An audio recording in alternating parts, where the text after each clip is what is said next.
I'm Dylan Playfair. And I'm Tyler Smith. And this is Bromance. Nailed it.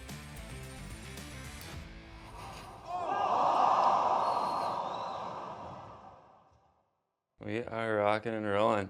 Ty Smith, here we are, brother. Finally. Yeah, finally. Bromance, Act 1, Scene 1, Take 1.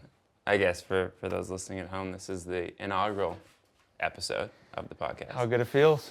It feels so good, dude. I'm just really fired up to be making this with you because, I mean, obviously we go way back, you and I, way back to the beginning.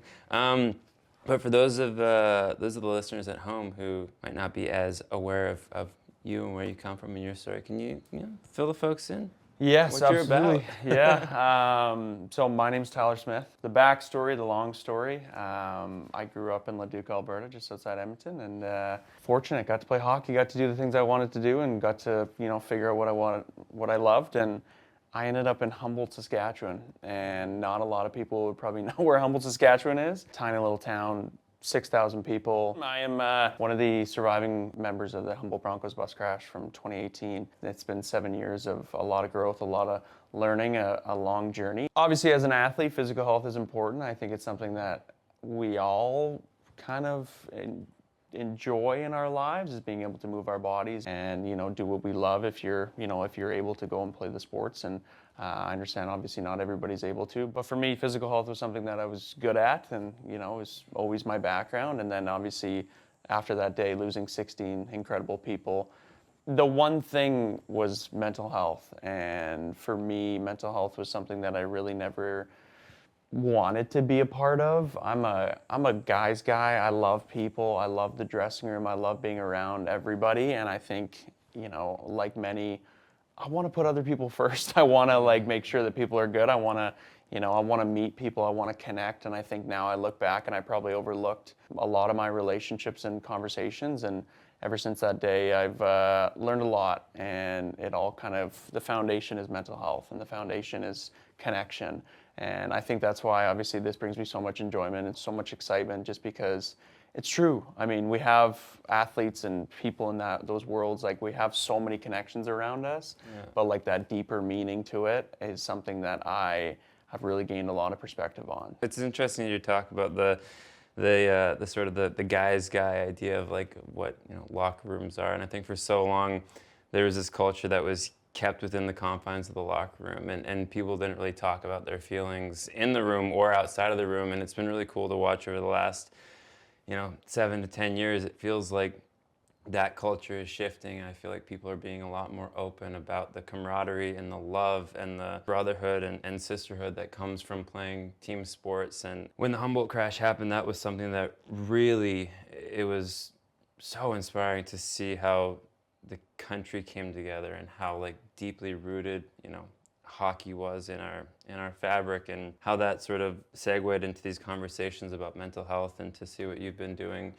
with that. And I mean the sticks by the I don't want to cry on camera, but I'll do it because I'm I'm man enough to say I'll cry right here in front of the people at home. But that was something that was really for lack of a better term, inspiring to see. And then what you and your teammates have done as far as starting these conversations about mental health and about telling people you love them when you're around them, and leaning on each other in times of hardship. It's been really inspiring. So I'm just so stoked to be doing this podcast with you, man. Yeah, I appreciate you. And you said it perfectly, telling others you love them. I think even before the crash, you'll jokingly say, I love you, brother, to one of your best friends. But now, obviously when you go through something horrific, or you go through loss in your life, I think it really does change your perspective. And I think for me, now, I'll say I love you to a lot of people. And I'm not saying just going to throw it out there just completely out of the blue. But I think now, I make an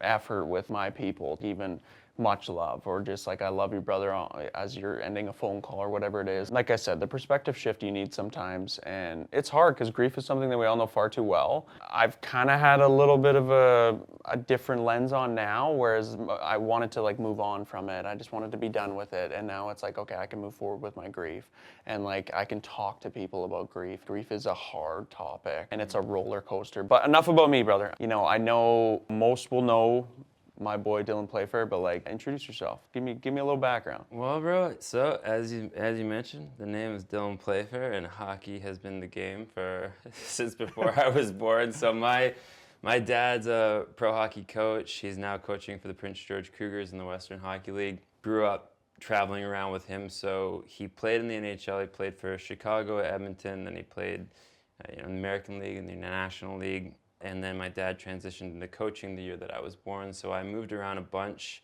as he was sort of climbing the ranks from the East Coast League in Dayton, Ohio, up into the International League in Kalamazoo, Michigan, then St. John, New Brunswick, then Calgary, Alberta, then Phoenix, Arizona. So I moved around a lot as a kid, and it was always, in the pursuit of my dad's hockey career. Yeah. So I spent a lot of time in dressing rooms and playing the game that we all know and love. And I thought that I was going to play pro hockey. That was my plan A, and my plan B was to become an actor, which in hindsight is kind of an insane game plan for your life. But I watched my dad go through it, and I sort of recognized that if you put in the work, if you follow the steps that others have laid out before you, and if you work really, really hard, and if you believe in yourself, you can do some pretty incredible things. So when I was 19, I was playing junior in Merritt in the BC Hockey League. And I had a couple of concussions that summer, and the writing was a little bit on the wall that to make the NHL, you have to be really, really good. And I was really, really hardworking. My guy, me too. Yeah. And I don't know if really, really good was the same category that scouts were putting me under. So there's a couple things that were sort of piling up, and I recognized, I think if I take this sort of work ethic that I've put into my hockey career, and I apply that into an acting career, then I feel like I'll have a much longer career and probably a more successful one, because talking in front of people and that dressing room environment we talk about, where I felt comfortable telling stories, and I felt really comfortable like holding court with the boys, and the feeling that you'd get from a room laughter, like when a joke would land and all the boys were laughing, it's like there's no high like that in the world, right? And there was a guy on my team, Sylvan Harper. His dad was a location manager. So I had told my coach that I was thinking about going to Vancouver and going to film school. And it wasn't a secret that I was planning to stop playing that year and go pursue film. Sylvan Harper's dad, Scott Harper, beauty of a guy, he came up to me and he said, "Look, don't yet go to film school. Why don't you come up to Vancouver and start working as a production assistant, sort of figure out the world of film and production. If it's something that you're really into, then you can go to school. But at the end of the day, a lot of these kids who come out of these programs end up working in this position anyhow. You're going to be the bottom of the totem pole for every department, but you'll learn the language of the film set. You'll sort of see how it all, how the sausage gets made, so to speak." So I moved to Vancouver. Started working behind the scenes, taking acting classes on the weekends, doing everything in my power to sharpen my skills as much as I could. At that same time, I ended up getting on a beer league hockey team with some really fantastic actors out in Vancouver. A lot of them ended up being on the show Letterkenny, which is probably what I'm most well known for. Jared Kiso was our captain. Nate Dales was one of the grinders, skilled player. He played Derry on Letterkenny. Tyler Johnson was out there playing. Andrew Herr, who played Jonesy. Jamie Lapointe, his name was the Ginger on Letterkenny. So there was a bunch of us that were on this hockey team that were all actors at the same time. I ended up getting an agent, started going out for auditions, booked a couple of films, and then did the Letterkenny YouTube series shorts. And that ended up going viral, which ended up having Crave. They became interested in Letterkenny as a TV series.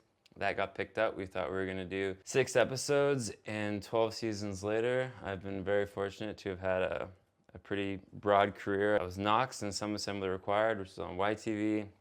I played the son of Gaston in several Disney musicals, and Riley in Letterkenny. So I've kind of touched on a bunch of different facets of filmmaking, and now my wife and I, Jen, who is also a fantastic filmmaker, we have a production company based in Vancouver, and we do commercials and documentaries, and sort of segues into the Charm family, because I actually had my wedding bands done by charm. So it's a full circle moment with hockey and Jen, and I touch on a bunch of things, but that's me really. No, I got to check something back. We are going to get to charm. We are going to get to, the main reason for this podcast. And I think this is like a good pre-question because moving around a lot, I think even as a youth is hard. And I understand that those were different times where, I think it was a little bit easier back then to make a connection because, cell phones weren't so much of in the picture and everything like that. But I guess how did that shape you? Yeah, it was definitely like, you look back on it and like those are big uprootings, right? Going from Kalamazoo, Michigan to St. John, New Brunswick to Calgary, Alberta, like, 2 different countries, 3 different provinces in the course of, 8 years. Like it's a lot for a kid to, make friends and then uproot and be taken to another place. But, hockey was such a huge like shoe-in for friend groups for me.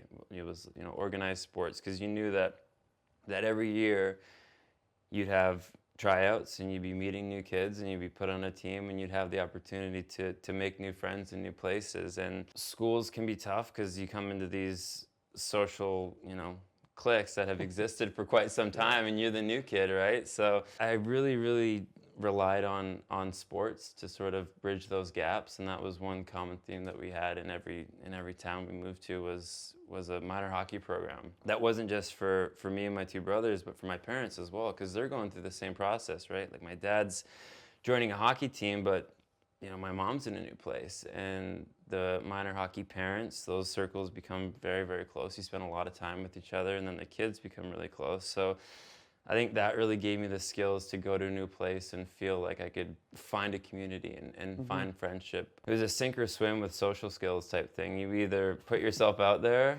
or you don't have friends for the next 3 to 5 years, And I think that was something that both me and my 2 younger brothers really learned quickly was you make more friends if you're friendly.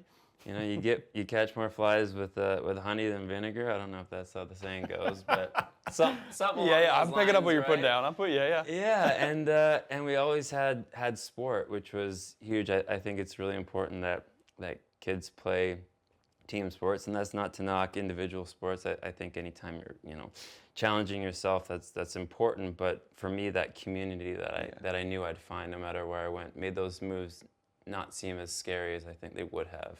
Did you feel a little extra pressure being the oldest brother too, just because you are kind of, your younger brothers are trying to find their footing too, and they're obviously doing organized sport and everything like that too, but you're still kind of, your dad's busy, and there's a lot going on, a lot of movement. Like, did you feel as though I kind of need to just like step up even a little bit more to take care of, I got to find my footing and I got to figure out my stuff too, but like, I got my 2 younger brothers that are like, I got to make sure they're good too. Yeah, it's funny. I mean, they're both really social kids. Like all 3 of us, we get along. And one really unique part of our childhood was all 3 of us were born in this small town called Fort St. James, which is in northern BC, come from big families with lots of cousins, and we went back every summer. So we did have a foundation of like consistency of friends that you have from like childhood throughout. So, it was sort of like a best of both worlds. And coming into these new towns, like I'm 2 years older than Jackson, I'm 5 years older than Austin. So our friend groups didn't really cross over, and it was kind of like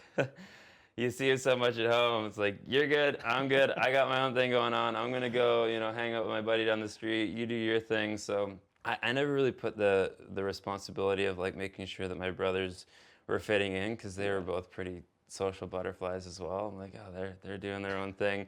But you look back on it, and I think having that stability of feeling like we had a home, I think that was sort of a leg up that we didn't recognize how important it was until you get the benefit of hindsight, 100%. I got a brother 2 years older, and growing up, he was actually probably more social than me and like had such a core like group, and I maybe didn't have the core group, so I think I leaned on him probably more than he would have wanted me to. And I think now it's funny because we kind of, there was a little bit of a lull because we both went and played junior hockey, so you're apart.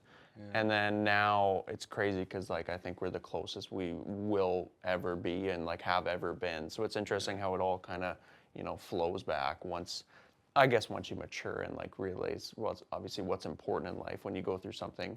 I appreciate you sharing a little bit about yourself, man, brother. Now we're up to speed. Now the folks at home know who we are. Yeah, 100%. So you and your sweet lady, you guys were on the Amazing Race Canada, fan-friggin-tastic, and I guess that segued into your relationship with Charm. Can you talk a little bit about that experience and how that sort of segued to I guess where we are today? Talk about a litmus test for your relationship. It really did prove that, okay, I think we can do this whole marriage thing, and exciting times ahead. But for us, the journey, the Amazing Race, was just truly an opportunity to, get outside your comfort zone. That led to, on the final mat, we're in Halifax, Nova Scotia, and we win, and John Montgomery, the host, goes, "What's next for you and Kat?" And then Kat pipes up and says, "Hopefully a ring on my finger." And she did put me on blast in front of a lot of moms across. Obviously, the families watch it, but it's funny because I got a lot of action from moms across Canada being like, "All right, like, where's the ring?" You stepping up, kid, or what? Yeah, I got a ton of questions. I got a ton of questions of like, "Why didn't you propose on the mat?" I'm like, "Okay, well, I wanted to focus on like winning first." Let us imagine get the W before I pop the question here. Imagine if I got this ring in my pocket and we get like third place. I'm like, this is probably not the time and place. So, she put me on blast, and it was funny. We joke about it now because she didn't it just like came out. Obviously, it was something that I was thinking about. We've been together, I think at the time, for 4.5 years already. So we got home after that. I got an email from Charm, and I was like, oh my gosh, this is happening. Yeah. And luckily, everything worked out, and I honestly can say like it was one of the most pleasant experiences I've ever had working with anyone, and that is Charm. You could see that they're just built on family and built on trust and built on love. We got engaged in Mexico. It was truly just like one of those like perfect, I can't wait to tell our kids stories. Ever since then, it's been such a treat to be able to like stay connected with Charm, and you can just like truly see and feel the love they have for being Canadian and like helping support so many like beautiful proposals and engagements, and I think that's ultimately what led me to this. Charm just believes in it and believes in the power of connection, the power of storytelling, and the power of community, and I think that's something that just gives me a lot of life and gives me a lot of joy, and I just have so much gratitude for Charm being such an integral part of our story.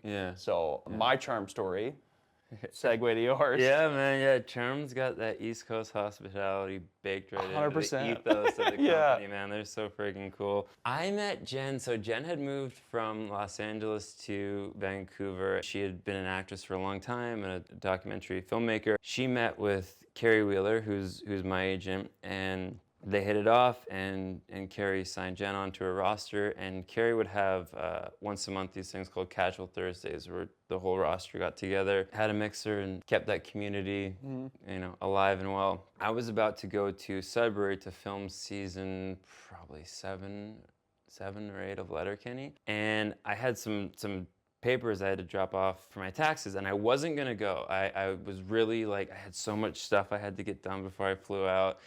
And I still have the email. I found it recently and showed it to Jen, where I said, "Hey, Carrie, I don't think I'm going to be able to make it. I have a lot of stuff going on, but I'll come and drop this envelope off at your office." And then the day went on. I'm like, that is so lazy. Like, just go in, just like go say hi. Like, she's got one of these a month. Like, don't be that guy that's like too big time to like, this is important stuff. I gotta go to Sudbury. I gotta go to Sudbury. I got a lot of things going on. I got a long list of things I gotta do, and I just don't know if I can fit you onto that list. So I texted her. I said, "Okay, I'll be there." And I remember I parked in the loading zone of this bar that's no longer there, called the Wit. And I come in and I hand the documents to Carrie, and she's like, "Hey, before you go, I want to introduce you to Jen. She makes documentaries as well, and I had just done a documentary on why young people don't vote." So it's like a scene out of a film. There's like 15 people. There's one chair next to Jen, and I'm like, okay, I guess I could find the time. Loading zone? Yeah. They tow it. It is what it is. So we sit down, and this is at like 2 in the afternoon, and we ended up chatting until the bar closed. And I'm like, the list of things that needed to get done could wait for tomorrow or any other day. So we chat till the bar closes. Fortunately, my car was not towed. I gave her a ride home, and she's literally like walking out of the car, going up to her building and I texted her like, hey, I want to go on another date. Like, I'd love to see you again. So went on a couple dates, and then I did end up going to Sudbury. I remember that whole time we were chatting on the phone. It was like everything I could to not say I love you at the end of the conversations, because I'm like, I just want to tell her in person. And it had been about 3 weeks of filming, and I told her on the phone like, hey, I hope this isn't too fast, but I have been telling people that I have a girlfriend at home. And she's like, that's okay, that's cool. And then she flew out for like literally 3 days, and I told her, I'm like, I love you. And she's like, I love you too. And then I ended up coming back, and I made a trip to Kelowna to ask her mom and dad for permission to ask for her hand in marriage. This was about a year in. I also asked her niece and nephew, Kelowna and Milana, because it's a whole family ordeal. So I wanted to get all the stamps of approval. You got me smitten. This is great. It was a whole operation, and I'm terrible at keeping secrets. Terrible.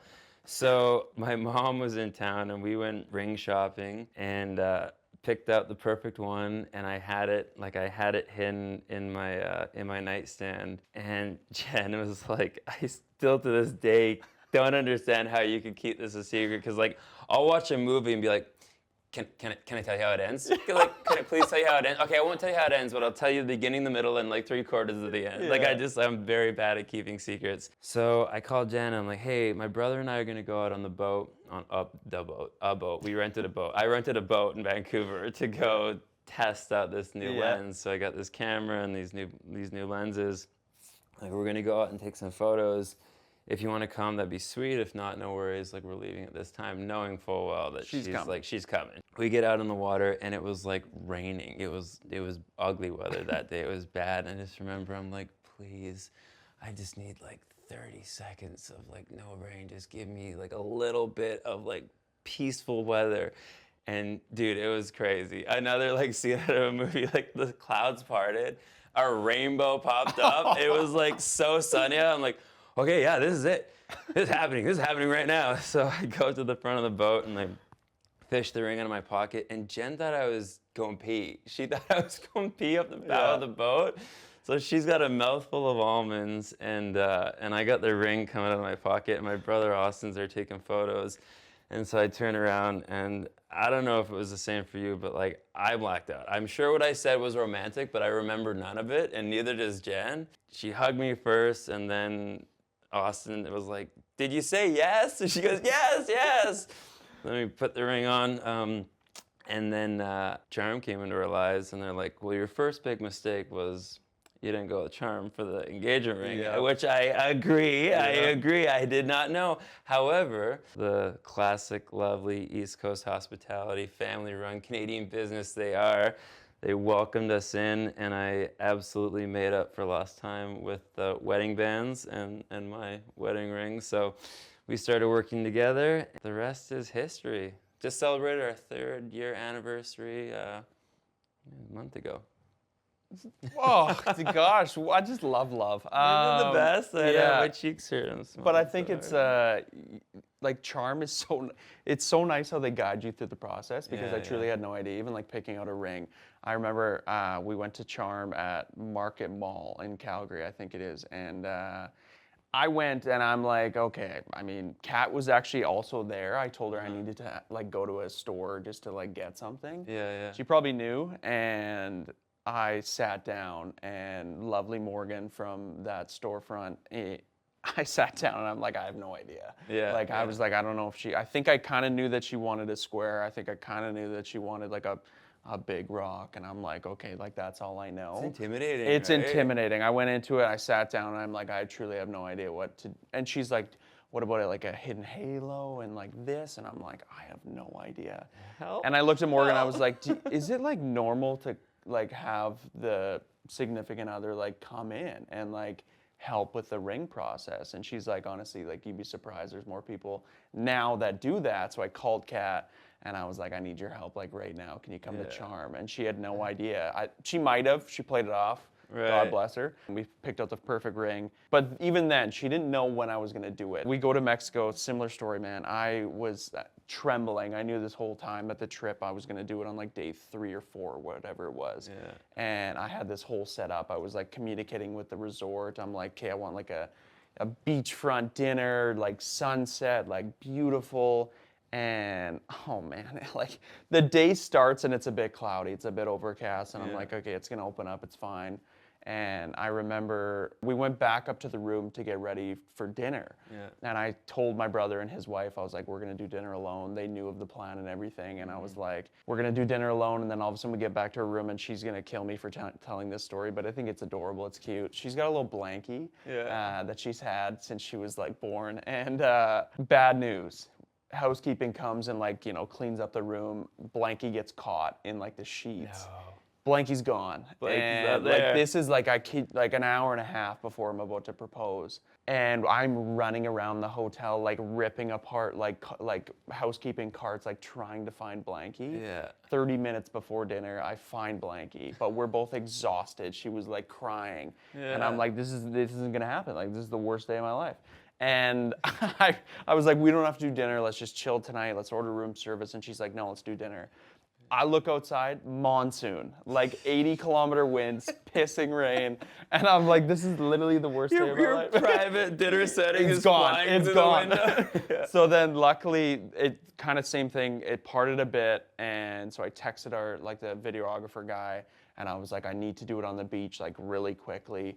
They're moving the dinner to inside. I don't want to do it in a random little restaurant that we have no connection to. Yeah. So we get outside and I'm like actively looking for the videographer, and I finally am like, I gotta do it.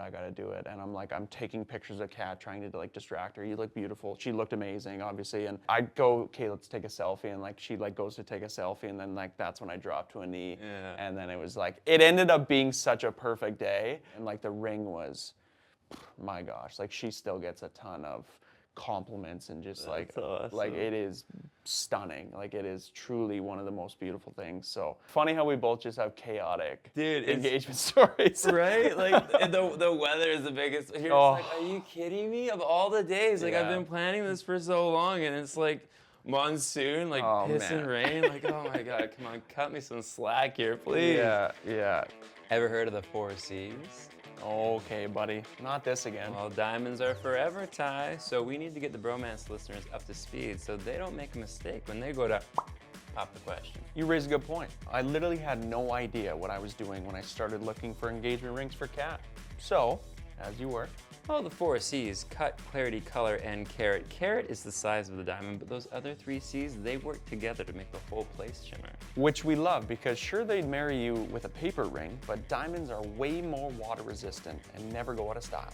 Charm Diamonds has been part of your perfect proposals for over 50 years, and we know they won't let you make a mistake.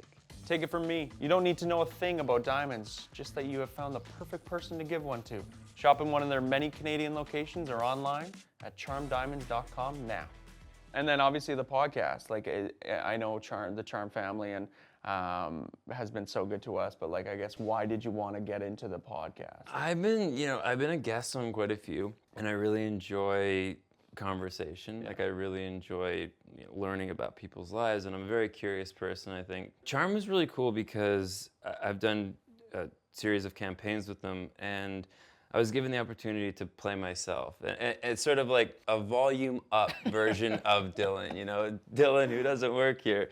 And I thought that was so cool, and I thought like there was so much sort of trust and faith put in me to come in and not just like represent their company, but also like play myself in that setting. I don't know, it's an interesting sort of place in my career where it was that sort of like stamp of approval of like, hey, we think that you're well enough established that you can be Dylan, and like that's going to be recognizable, and that was a lot of fun. It was also like I felt like a lot of responsibility, but I really, really wanted to make sure that when I showed up on set for them, that it was going to be worth their while, and that it would be something that impacted people. And it's so funny, like I travel quite a lot, and I honestly get recognized for Charm commercials as much as Letterkenny now, which is wild. Yeah. And I think that's sort of a testament to like their trust in me, and also like the humor of the team behind those commercials. They made them very, very funny. And for those of you who haven't seen them at home, check out the Charm commercials online. I think they're really funny. I have a lot of fun making that. That's a shameless plug. I will not admit it. Or I will. I will admit it. I'm not ashamed to admit it. But that was, that was really, really cool to be able to do that, to play myself in those commercials. And then from there, when the idea for the podcast came up, it was something that I'd wanted to do for some time. And I'd been developing a podcast on my own with a couple of different folks. And then when Sylvia mentioned your name and I listened to your podcast, I'm like, Ty is a legend. I love this kid. Let's go. Let's make this happen. Let's click and connect. And we did both of those things. And here we are, man. So yeah, I wanted to do a podcast for a long time. And with Charm, it just made a ton of sense. Worlds collide, man. I think that's like the best part of it is like the natural aspect of it. Ever since we met, ever since we started, I think it has felt very comfortable, and I think that Charm, I guess, doesn't match people, but it's funny how like they've matched us, and I think that's they do get it. The connection space, the conversation space. Because I public speak about mental health, and my three things are connection, conversation, and perspective.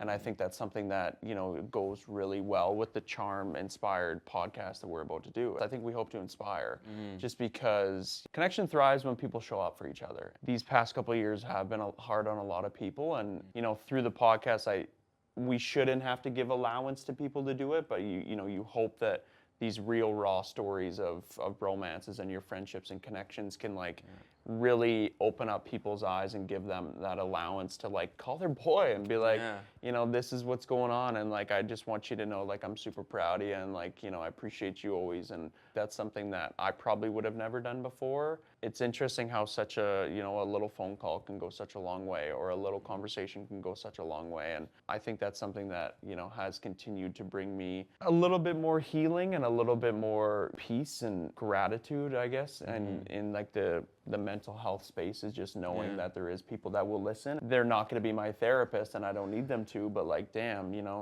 my boys have been through a lot too, and I never want them to feel like they can't open and they can't share. Properly share what's going on. I hope that we offer that hope and inspiration to people to call at 4:30 on a Thursday if a trigger comes or whatever it is, or you're having a bad day. And yeah, man, I think it's really refreshing, and it always comes back to the family aspect of Charm and the community aspect of things, and how important it is to feel like you have people. And just the loneliness piece. COVID, I always kind of go back to it, and it's not even just COVID, but being isolated. Even the people that feel like they have it all, there is still such a worry of when you go home after, that loneliness sets in. I think it's been said that love is the most powerful force in the universe, and I firmly believe that. I think people act out of love or out of fear, and for me, any team that I've been a part of that has done anything important, or any show that I've been a part of that has found long-lasting success, there's this theme of love of not just doing it, but for those that you're doing it with, and that support of I can rely on the person next to me, and I want to do a good job, not just selfishly because I want to do well, but because I don't want to let the person to my left or my right down. Yeah. We had that on Letterkenny. I say had because the show's no longer going, but I've also seen it, in teams that have succeeded. My dad, he's been in the Stanley Cup playoffs a couple of times, and he went to game 7 with the Calgary Flames, and they still talk about that team and how close that team was, and those guys still remain in contact. And I think it's cliche to say you go to war together, but it's hard to find another terminology that sort of represents how close teams get when they battle, when they go through it. And I think you have to be vulnerable with someone when you're going to be traveling like that and going through those battles, not just physically but mentally. And the teams that have love for each other, those are the ones that seem to win. When we're discussing what the content of this podcast would be, that was something that really stuck out to me, was having these conversations with people who have found success in one way or another, and sort of relaying what was your experience of love in those circumstances? And it's been so cool to hear some of these perspectives, and it's like, oh, there's so many through lines, there's so many common themes, you know? It's yeah, it's beautiful. I think even just like it relates to, you know, the athlete space and the sports space and the team space, but I've been very fortunate to speak to a wide variety of audiences, and a lot of like male dominated audiences in like the construction space and oil and gas, and, you know, some of those more blue collar, you know, not so mental health focused industries. Right. And even in like the workspace, like you do find that there is such a big piece of like the joy and like fulfillment and like gratification of going to work because like you feel valued and you feel Right. heard and you feel seen and you feel loved. And, you know, I understand that this is my relationship, but even with Kat, every time I do a talk, like I've done hundreds now, and that's not me boasting about it by any means, but every time she still says, I'm proud of you. You know, maybe after a couple, I'm like, oh, yeah, no, that's Goes a long way, but though, it goes right? like such, I'm like, oh, you know what? Like, thank you. Like, that really does give me that sense of like, you know, peace, and like I'm doing something like hopefully good. I watched a video the other day about how like empathetic leaders are so good in the workspace, because it's true. If you're using like the power of storytelling from like your own personal life, where you have that relatability, you have that authenticity, like I think that's when people want to show up for you. Right. And like if you are the leader in your space, or if you are the captain on your team, like I'm not saying that every time you're going to have a story that's going to be like, oh, I have the perfect story for you to relate to this moment. But I think, you know, using empathy by like sharing a little bit about what works for you or what has worked for you, that can really help people like take those steps and like get outside their comfort zone. It's as simple as even like using the resources you have at work if you are struggling. The resources are a lot of the time are there. Yeah. But still being able to like actually take that first step into like having that conversation or going to counseling or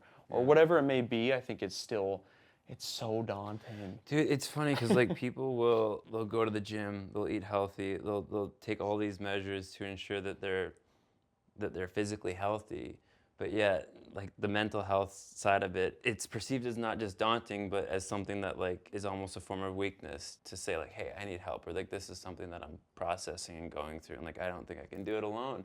You'll get a dietitian, you know, Oh, yeah. you'll get a personal trainer, but people won't, you know, seek out mental health experts, and I think it does feel like that is starting to shift, and I think, you know, conversations like these ones and sort of the evolution of how mental health is being spoken about in the media and in sports especially, I think it's like such a necessary evolution of our species. Is like, hey, if we're gonna keep our diets healthy and our bodies healthy, we need to keep our minds healthy and our brains healthy. And like, what are the things that you can do daily to check those boxes? And, you know, we talk a lot about maintaining friendships and staying in touch with people, and like, what are some of the tools that you can employ on a day-to-day basis that like sort of keep that part of your human experience like in the green, you know? It's exciting to talk about, you know? Like I mentioned at the start of the podcast, when something does happen in your life, like it really does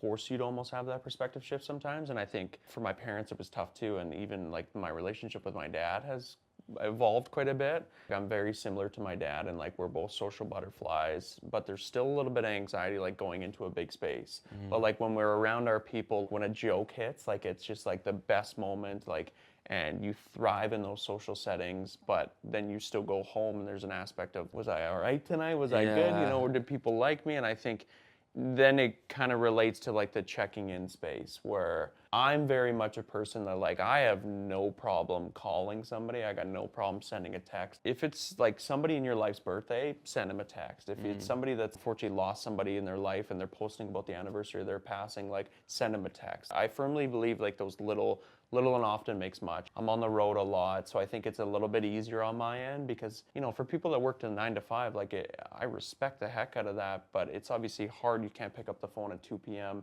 and just like call somebody. Hey, I got some You know, time. like Exactly. And when you get home from work after a long week, yeah, maybe the last thing you want to do is call somebody and like, you know, like pick up the phone and go be social. But it's interesting when you are in those spaces and sometimes you don't want to, how fulfilling it can be.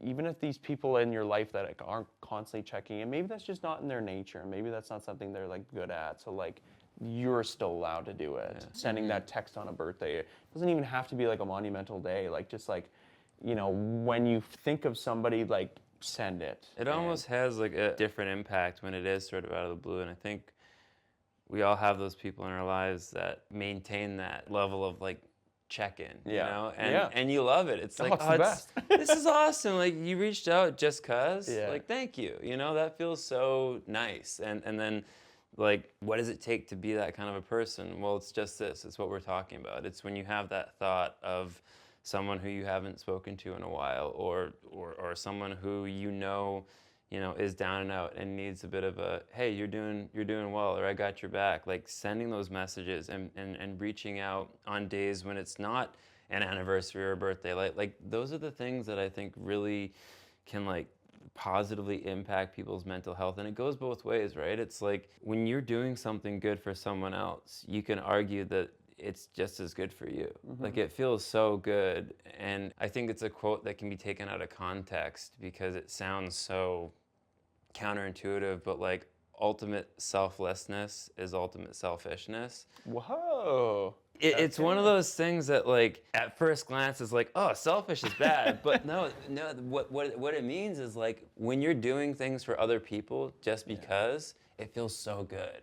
So there's this feedback loop that happens, and I think you find it in folks that are like very involved in the community. Like they say like they get something out of it. And it's true, like when you do something for someone else, it feels good. Yeah. So do it. Yeah, no, I appreciate that a lot, because I think even when I entered the whole mental health like healing journey space, I was like, damn, like this is selfish. We've all heard it, but like, self-care is not selfish. I am now able to like start this with you and have these conversations with you, but also like learn from people that I probably never normally would have like connected with, nor did I think I'd be able to connect with these people. But I think that can also, you can take that into your everyday, conversations in your everyday life with your people. And I think about a text I just got from one of my best friends, like one of my groomsmen. I'm not going to say his name. I met him only a couple of years ago, and we just like clicked. Like he's my guy. I love him. And he just sent a text, and he just said like, I just want you to know I'm so grateful that you came into my life, man. Like it's just been so much fun. Yeah, and I was like, oh my Doesn't that just gosh, light like you it up? just like it It's really so does like cool. mean a lot. Yeah. And I would never get that text and be like, ugh, like well, what is that? Like what are Yeah. we doing? Like Gross. yeah, so Like no one does that, you have had so many connections in your life, and you played on so many sports teams, and you played on, been a part of so many communities. What is something that you're kind of looking the most forward to with this podcast? Oh man, I think I'm most looking forward to hearing different people's perspectives of what love means in their journey, because I feel like I have this really well-rounded idea of like, okay, this is a piece that's super essential for success. And it's that idea of like, I'm gonna follow this director or this business person into this like treacherous situation because like I got their back and I know that they've got mine. And I think that's like universal, but hearing it from other people, especially people who are doing what they love for a living, and finding love and joy in whatever it is. Like I think there's a bit of an idea of like, oh, you could go to school and be a doctor or a lawyer. There's these industries that are like safer, but I know doctors who love what they're doing. I know lawyers who love what they're doing. I know accountants who love what they're doing. I know artists who love what they're doing. And I think like, what is it about the thing that you do professionally that keeps you coming back day after day and keeps you inspired? And I think that, the folks that we're speaking to are inspired and are excited and are willing to share their experiences with us. So I'm just really excited to learn more about them, and then to share it with the audience. Absolutely. Even to go back to like athletes, like even the individual sport aspect of like, okay, you talk to a golfer and yeah, that's an individual sport, but like they have a caddy, and how that like little bromance they have with their caddy, and like how that relationship, shapes a bad day on the golf course, or like shapes a bad day coming into a tournament or whatever it may be. And I think having those relationships and connections, and especially in an individual sport, knowing that you have those people in your corner, like how that I guess can help, keep you in line. And I'm intrigued to hear from people that have maybe had it all, or been at the top and also been at the lowest points. And for us to be able to peel back the curtain a little bit, hopefully, and like, you know, talk to whether it's an individual sport athlete, whether it's a team athlete, whether it's whoever, and I guess divulge into like their journey. And Success doesn't happen in a vacuum, right? Like I think every successful story has many, many characters that go into it, even if it is one person standing on the podium. And yeah, you hear about, you know, like weightlifters or like, you know, women lifting cars off of their babies. It's like you're not doing that for you, you're doing that for someone else. And I think the most impactful and fascinating stories are of folks who have gone through things and they're getting through them not thinking of themselves, thinking of the other people that are in their mind's eye either relying on them or they want to show up for. And I think that's something that fascinates me, and I'm really, really excited to talk to people about. And, you know, how do you find your even keel? And like, who are those people that you're thinking of when you're in those moments? And who are those people that are standing up next to you or beside you or in front of you or behind you? Like, in whatever situation it may be, like, let's talk about love, bro. yeah, and I think even with that, like the love thing is something that has really helped shape my last 7 years and has brought me, you know, a lot of peace over this. Just the small steps and like celebrating ourselves. And I think that's something that, you know, you talk about more males, I guess, in this, like, we suck at celebrating ourselves as human beings, but I think especially as males, we are very stubborn. And I think, you know, we're maybe not great criers, maybe not good this, that, but like also just like, you know, truly getting down to the fact that like you're allowed to be proud of yourself. And Yeah. like I mentioned Kat being proud of me after every speech I do, but still there is such a, I firmly believe that you're at your best in your relationships when you are at your best with yourself. Yeah. And when you do need to be picked up, like that's when obviously your people will show up for you. But I think I do want people and listeners to get to a place where it's like, damn, you know, like I can be proud of myself I too, did and good. like I can Yeah. like fully hold gratitude Yeah. for within myself. And I think that's cool. probably something that we aim with the podcast is just like fully like listeners being like, you know what, yeah, heck I did yeah, good. you know, Yeah. I'm doing this. So yeah. Absolutely, man. One of my favorite quotes and one of my favorite folks to listen to is Matthew McConaughey, and he has a quote. Someone told him he was so full of himself, and he said, "Well, who else am I supposed to be full of?" And I love that. Yeah, man, it's 'cause true. It's like, Yeah. hey, it's not about being an ego-driven person. It's not about putting other people down. It's about looking in the mirror and going, like, what do I need to do to be proud of this person? And then doing those things and like that feedback loop, man, like that selflessness and selfishness, like when you get the right sort of perspective on it, it just makes life so much better, you know? You can live a little feels- more authentically. Yeah, Yeah. agreed. And I think authenticity demands wholehearted living and loving, and I think that's something that we probably all aspire for. And you know, when you can have that, like those moments of like being present and like fully living and loving where you're at, and also being able to like come back and reset. What a moment. Yeah.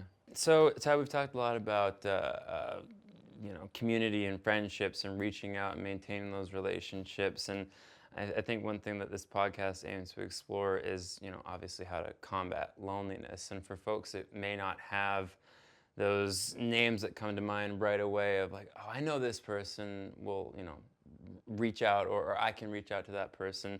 Do you have any like tips or tricks or bits of advice for someone to help combat loneliness? Yeah, I think, you know, loneliness is something that we'll all unfortunately experience in our lives. And I had a pretty real chat with a guy who works a lot with like high level athletes. And he said, you know, you can be connected to everything and touch nothing. It's true. Almost like flipping your mindset of like, I get to do this rather than I have to do this. Right. And another conversation I had with a guy who played in the NFL high level for years, he said the best thing that we can do for our minds is like be spontaneous and get outside our comfort zone. And I think, you know, being able to do something, even just like one thing a day, maybe sending one little message once a day or doing one little thing for yourself, I think can really like help elevate you to a point where you feel like more confident and more, you know, more aware to be able to just like get out there. So Yeah. And I don't think people need to like it's not an absolute rewrite of like your mental hardwiring. It's like one little thing at a time, right? Like cliches are cliches for a reason. They mean the same thing to so many people, but it's like a journey of 1,000 miles starts with a single step. Like you don't need to rewrite your whole entire routine, but if there's something nagging at you, it's like, okay, I'm gonna reach out to one person, or I'm gonna, read one page of a book that I'm inspired by or that someone has recommended. Like you don't need to do it all at once, all at the same time. Like you can start a change with like a tiny little tweak, and like those things over time build up, right? It's like you're not going to go to the gym and immediately start benching 220. Like you got to start with what you can manage, and then you build up from there, and like give yourself the permission to take that first step, and then over time those habits become habits. It's like just take that first step. Yeah, and I think you become more like confident within yourself. A lot of times in the athlete space, like, having that confidence within yourself, I think really does go hand in hand with being able to like perform in your sport or perform in whatever you're doing. And yeah, like I think it's exciting for us to be able to look at like the roster of people that we'll be able to connect with, whether it's Milt, Stegall and Davis Sanchez, or whether it's Taylor Pendrith and Corey Connors, or whether it's individuals like James Hinchcliffe or Terry Ryan. I mean, the list goes on. Like it's pretty exciting to be able to hit so many different worlds. Yeah, man. Well, I'm excited. I think we got a good yin and yang, because although I am an actor and I'm meant to memorize lines, I can lean on you for those names, those lists. You got that in the back pocket. That was fantastic. What a great segue, buddy. I'm stoked to have these conversations with people and to bounce ideas off of you in the process, man. This is gonna be so awesome, dude. And our little bromance. Our bromance, dude. Look at us. Okay. We've come together. The click and connect. The click and connect, baby. The click and connect. Yeah, I love it. Yeah, let's shake and bake. Click and connect. And you can find Bromance on the iHeartRadio network or wherever you get your podcasts.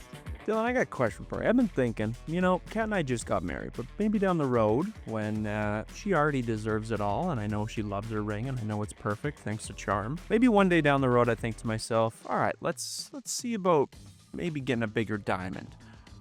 I know you don't work at Charm, but what would Charm do for us? Well, I'm glad you asked that, because although I don't technically work at Charm, I happen to be a little bit of an expert. Charm has a trade-up policy where you can take a piece of jewelry in and they will upgrade your ring to a larger one. They'll take the value of the one that you already own and they will apply the value of that to the larger diamond. So there's really no risk to you, and well, you end up with the exact ring that you got your eyes on, thanks to the fine folks at Charm. Beautiful. Thanks, Dylan. Yeah, you're welcome, Ty. Charm is the proud sponsor of our podcast, Bromance.